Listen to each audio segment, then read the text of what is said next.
5 ou item 3 é por aí. Existe lá um conceito de espiritismo, que diz assim: o espiritismo é a ciência nova, que vem tratar da existência do mundo espiritual e suas relações com o mundo físico. É a ciência nova.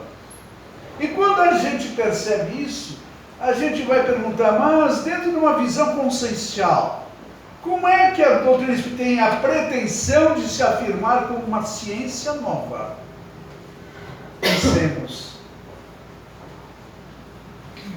O que, por exemplo, nos coloca a ideia da humanidade com relação à criação, a tudo que existe. A ciência acadêmica diz: a matéria existe. Muito poucos cientistas acadêmicos sequer são capazes de colocar como causa da existência da matéria a ideia de um Deus. E por isso a ciência acadêmica se apresenta como extremamente materialista. Poucos cientistas hoje são capazes de assinalar que Deus criou a matéria. Nós temos, por exemplo, a figura de Albert Einstein, que foi um materialista de escola na sua juventude, na sua mocidade, na sua maturidade. Mas no final da sua vida, percebendo a grandiosidade da ciência que ele estudou, que ele avançou no estudo da teoria da relatividade, Einstein vai dizer aos seus alunos: Deus não joga dados. Mostrando de que tudo que acontece na humanidade acontece em razão de alguma coisa, da força de uma lei, e que não existe o acaso. Albert Einstein compreendeu que Deus criou o universo. E outros cientistas também, hoje na modernidade, são capazes de entender que existe uma inteligência maior que criou a perfeição dos processos materiais, das constantes universais perfeitas, de tudo que está em equilíbrio nesse universo, que mostra, antes de mais nada, a inteligência. Percebe-se a ação divina. E o homem tem consciência disso, mas a ciência acadêmica ainda não acredita em Deus. Quando surge a doutrina espírita, ela reage contra a ideia de que cria-se apenas, existe apenas o princípio material. A doutrina espírita diz: não, mas existe também o princípio inteligente ou o princípio espiritual. E quando ele coloca que Deus criou dois princípios, o princípio material e o princípio espiritual, a doutrina espírita surge com a ideia de uma ciência nova, que une a ideia da matéria com a inteligência espiritual. Então, é uma ciência nova, sim. E essa ciência nova nos influi em processos extraordinários para que a nossa consciência perceba algumas coisas e alguns fatores notáveis. Por exemplo, através do estudo da nossa doutrina, da observação da doutrina, nós chegamos aos fenômenos mediúnicos, que foram extraordinárias na época de Kardec, quando as mesas volitavam no ar e respondiam às perguntas inteligentes. Naqueles dias de Kardec, quando tudo estava iniciando por decisão da espiritualidade maior, o que observávamos nós? Que as mesas se suspendiam no ar e as pessoas brincavam com aquilo. E as pessoas faziam perguntas às mesas e se combinavam com as mesas que se ela descesse com os pés uma vez, batendo no chão, a resposta era sim. Se ela batesse duas vezes, a resposta era não. Então a moça casada doida perguntava: mesa, eu vou casar? E a mesa respondia duas vezes não, para desespero dela. O homem de negócios perguntava à mesa: vai dar certo o meu negócio? E a mesa batia uma vez. Tudo era muito singular, desconhecido. Mas ali estavam forças novas que pouco a pouco se mostraram organizadas, tão organizadas que trouxeram até nós a amada doutrina de hoje. E trouxeram à humanidade a revelação da existência da dimensão espiritual e da possibilidade do mundo espiritual comunicar-se com nós, o mundo físico, através da fenomenologia mediúnica. E aí nós temos os fenômenos da psicografia, temos os fenômenos da psicofonia e outros fenômenos mediúnicos, os mais notáveis possíveis, como as materializações, os espíritos se materializando, se tornando visíveis, como as experiências de William Crookes na Europa no século XIX, como os fenômenos de Ana Prado, quando os espíritos se materializam e colocam seus braços, suas pernas, seus rostos em tachos de parafina fervendo, tirando os seus moldes e tornando esses moldes depois em gesto, e se relatando essa fenomenologia notável, mediúnica, num livro extraordinário chamado Os Trabalhos dos Mortos. O fenômeno mediúnico se expande e nas casas espíritas nós conversamos com as entidades espirituais que nos orientam, que nos ensinam e que nos dão outras percepções dentro dessa visão espírita de mundo e de universo, que nós estamos pouco a pouco ampliando e absorvendo e ampliando. O fato é que a fenomenologia mediúnica está. Vejam a figura imponente do médium Divaldo Pereira Franco, que aos 93 anos de idade continua a realizar palestras pelo mundo inteiro, muitas vezes mediunizado, muitas vezes narrando para nós fenômenos mediúnicos extraordinários na sua capacidade de multipossibilidade mediúnica.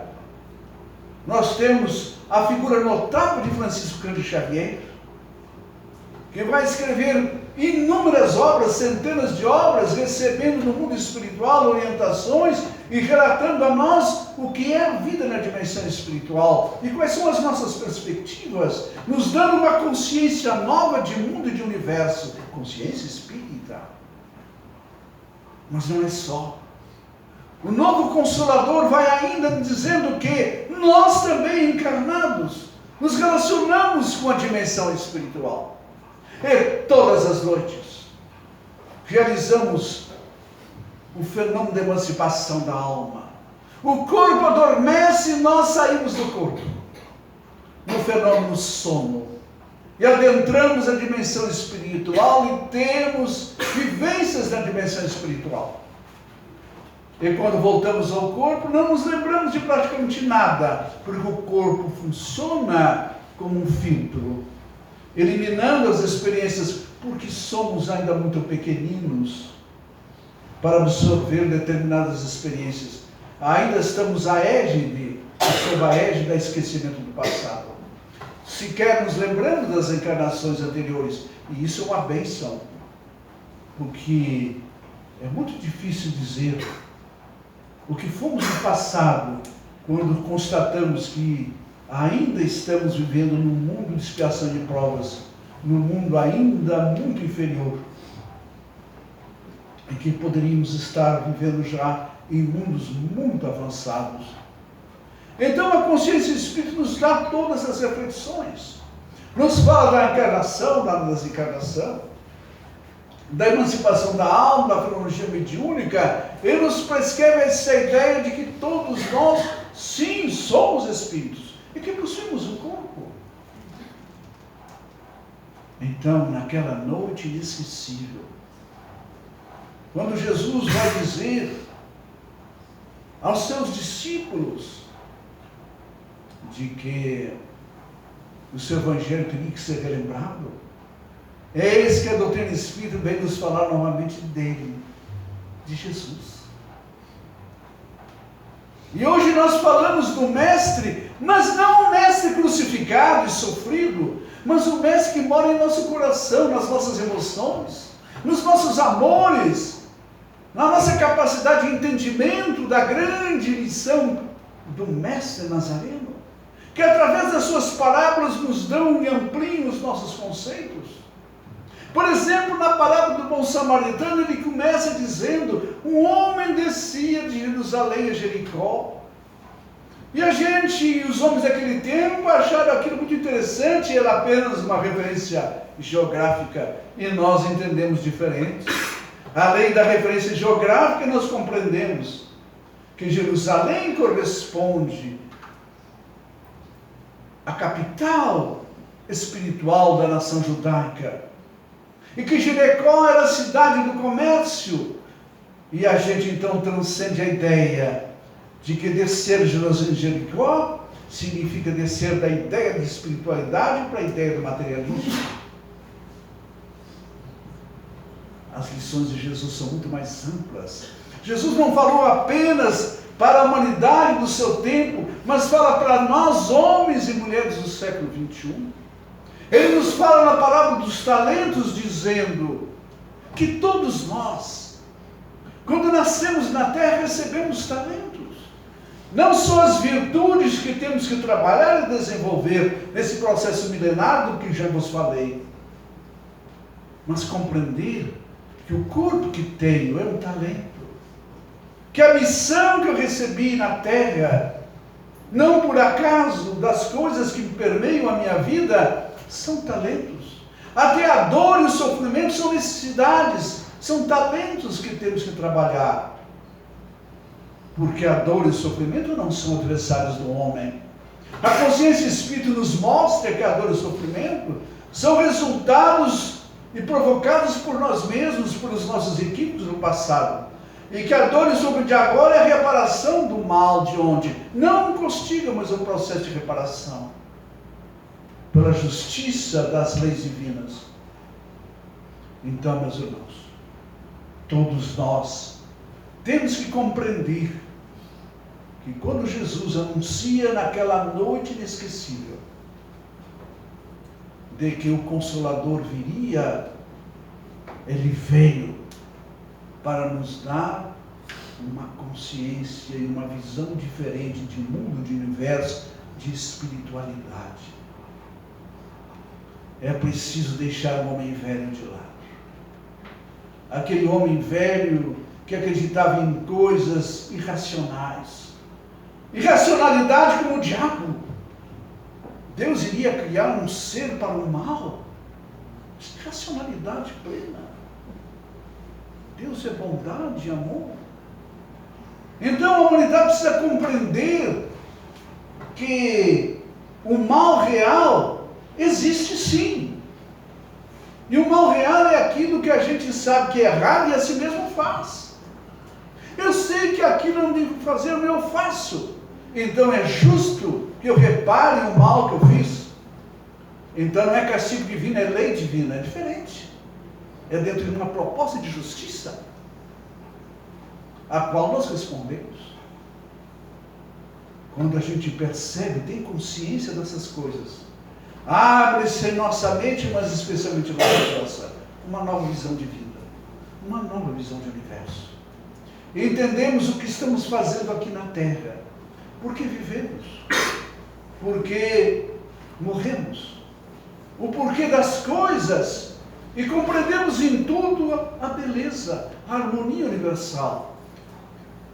Percebemos em tudo e temos consciência plena da bondade absoluta de Deus e de sua justiça.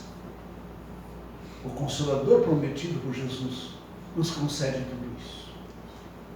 Na noite de hoje, ao encerrar as palavras aqui proferidas, faço apenas um convite.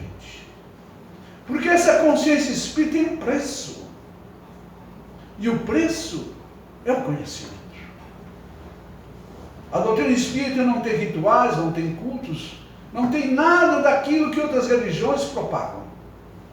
A doutrina espírita só nos faz uma exigência, e essa exigência é para o nosso bem. Que busquemos o conhecimento libertador. A doutrina espírita não veio para curar corpos. A doutrina espírita veio para libertar a alma que somos das prisões da ignorância, das perversões, das paixões, dos vícios. Para isso a doutrina veio. Nós somos seres libertos à medida que temos consciência espírita. Conhecemos o propósito. Mas isso tem um preço, o preço do estudo. E o que é estudar? É analisar uma determinada matéria, o assunto, adquirindo conhecimento. Meus irmãos, nos dias de hoje, nós vivemos uma sociedade que se mostra desequilibrada. E é preciso que a gente procure pouco a pouco trazer as pessoas para uma racionalidade. E que essa racionalidade venha para uma ideia e um resgate, que esse desequilíbrio venha pelo menos para um equilíbrio instável. O que é um equilíbrio instável? É esse papel em cima do dedo. Esse papel está em equilíbrio instável. Qualquer tempestade da vida, ele cai. Cai o sol. Ele está em um equilíbrio instável. Qualquer coisa ele se desequilibra. São as pessoas assim. Tem muitas pessoas que chegam ao Consolador, chegam à doutrina espírita, se deslumbram, mas a sua base é pequena, está baseada em cima de um dedo só, e é fácil se desequilibrar, o conhecimento é muito pequeno. É preciso que a gente busque um equilíbrio estável. Equilíbrio estável é botar esse papel em cima dessa mesa. Eu posso sacudir a mesa à vontade, o papel não vai cair. Qual é a diferença? Aqui a base é larga, aqui a base é estreita. Aqui o conhecimento é pequeno, aqui o conhecimento é amplo. É a proposta que a doutrina espírita faz. Estudemos a doutrina. É o preço. É o preço para a felicidade. É o preço para adquirir uma consciência diferente e uma visão de um mundo, de um universo diferente. Absolutamente diferente. Dentro de uma proposta libertadora de um tempo que Jesus proclamou há 2000 anos. Pensemos nisso. Muito obrigado pela atenção. Muita paz a todos.